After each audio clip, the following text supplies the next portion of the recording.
enough.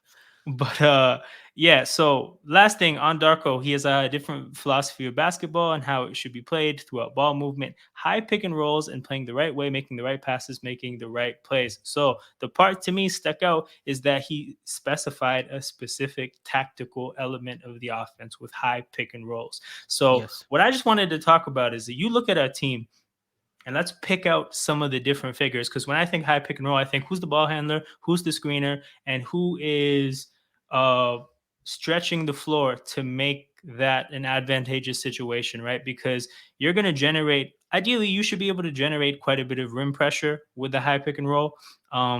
Which is great if you can stretch the floor out and you can dictate the other team's defensive players are having to commit to the 3 point line. If they can help off of their shooters, generating that rim pressure isn't quite as dangerous. So to kind of just plug into specific to a high pick and roll, who's gonna like be effective in what parts of the court? So ball handlers, Dennis Schroeder, Pascal Siakam should be, Scotty Barnes should be.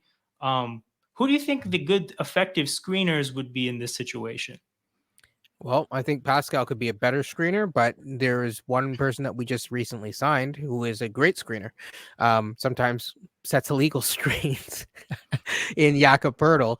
I've been calling for high pick and roll with Yak and Pascal for the longest time. We Yeah. did it a couple times. I know that to make it most effective, Yak, he showed flashes of hitting a floater.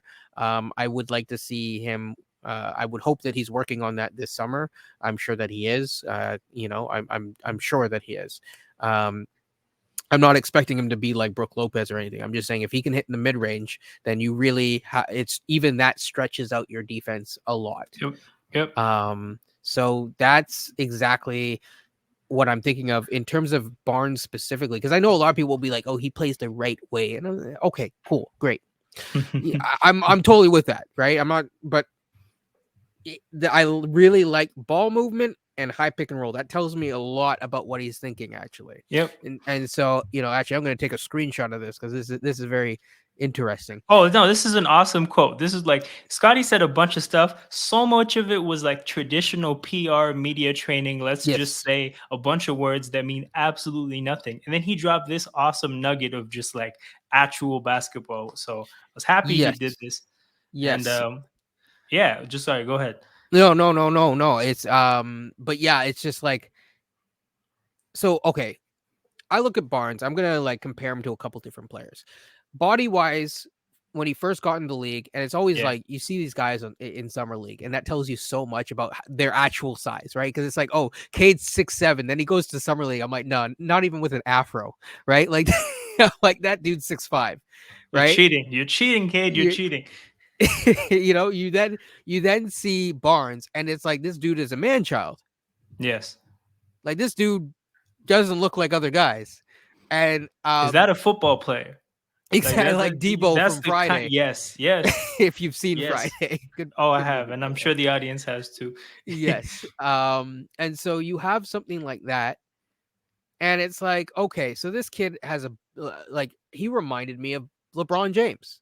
That's the first thing that I thought of, just in terms of his body, not in terms Build, of his just build, style, not just leaping his ability. People, we're not just yes. build. Yes, Um, because it's like people compare him to Giannis. It's like, okay, sure, I get it, but you look at early Giannis, and Giannis was skinny, skinny, skinny.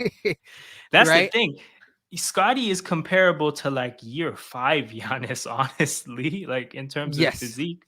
yes, Yeah, exactly. Yeah, Giannis after like NBA strength and conditioning program on turbo mode, right? a lot of So smoothies, a lot of smoothies. yeah, so I think you know, and I was talking to Beyond about this. We were talking about his first step because he doesn't have the best first step, but what he has is he's like an ox. He has like power. And it's actually his second and third step where he really, when he gets downhill, because like Yes, the when way that when he yeah, gets that weight up to top speed. But yeah, go ahead. exactly. And so in you when he gets going, he's hard to stop. He's Yeah. really hard to stop. I mean, we saw him body Brooke Lopez and Giannis Yep. like in a game. And this is why I keep saying it's like, you know, rewatch that game and look at how they were defending him, and it's a pride thing for him, right? When he Yeah. feels like he's getting shown up, he all of a sudden flips the switch, boom, and then he's just like, "I'm out." It's very. That's a whole other thing. There's something I'm like, why does he do that sometimes? Where it's like you need to get almost like people making fun of you, and then you just go for it. Because I'm like, you have all the talent in the world, kid. That's a whole other story, though. He's got that dog in him. The dog just has to be riled up a little bit, right? It's not like 24/7 dog.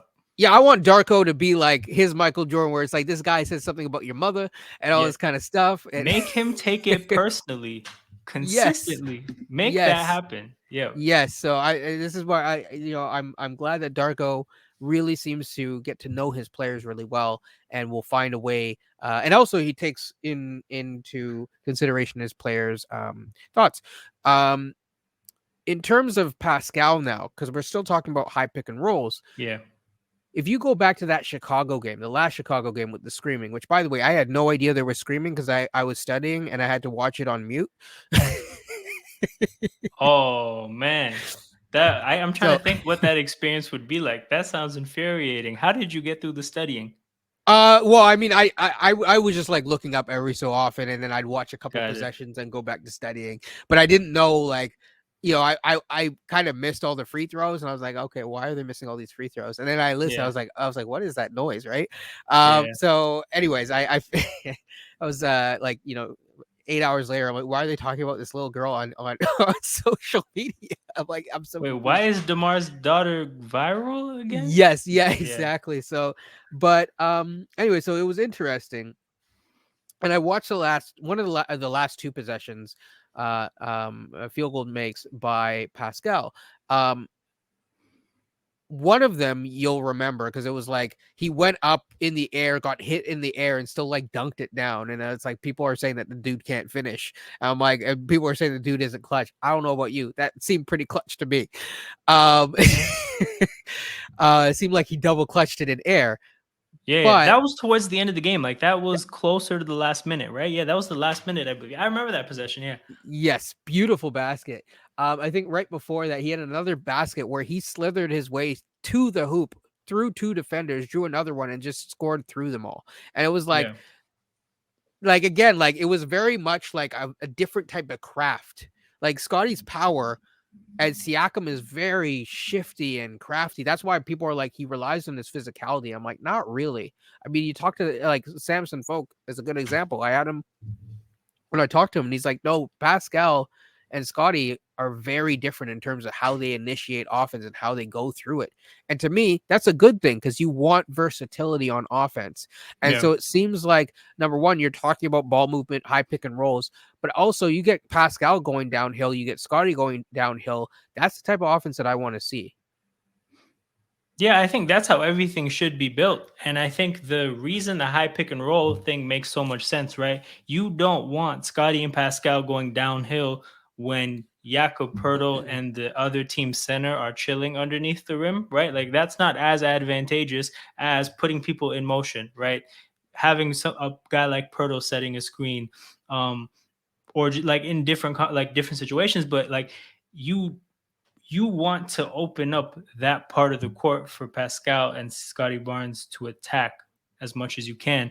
And like the easy thing that people always arrive to is like spacing, spacing, spacing. We need the 3-point shooters. We need to like pull defenders out to the 3-point line. But also, you don't want the other team's rim protector waiting underneath the rim like the whole game necessarily, right? So if you get Jakob Pertl coming out to set screens, you get guys in motion. Now there's a consequence if the rim protector is deep. If they're playing drop coverage, that opens up other opportunities, right? Like you initiate a chess match on the basketball court essentially, and now we can, ideally, hopefully our coach is good at this, but now we can then, based on matchups, look at whose skill set is the best for different situations.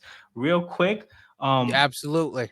shout out my guy Absolutely. Time to Shine, Raptors fan from Manchester, somebody I've known in this streaming world for a while now. As he said, everybody smash the likes, everybody sub to the channel, everybody sub to Kenyon's channel, Basketball Rewind. Go smash the like button there. This is the kind of engagement that helps build channels. YouTube's algorithm has no way of differentiating the dope content from the not dope content, so it needs your help to do that. Make sure you're pressing the like button. Make sure you're subbing to these channels. That engagement is vital.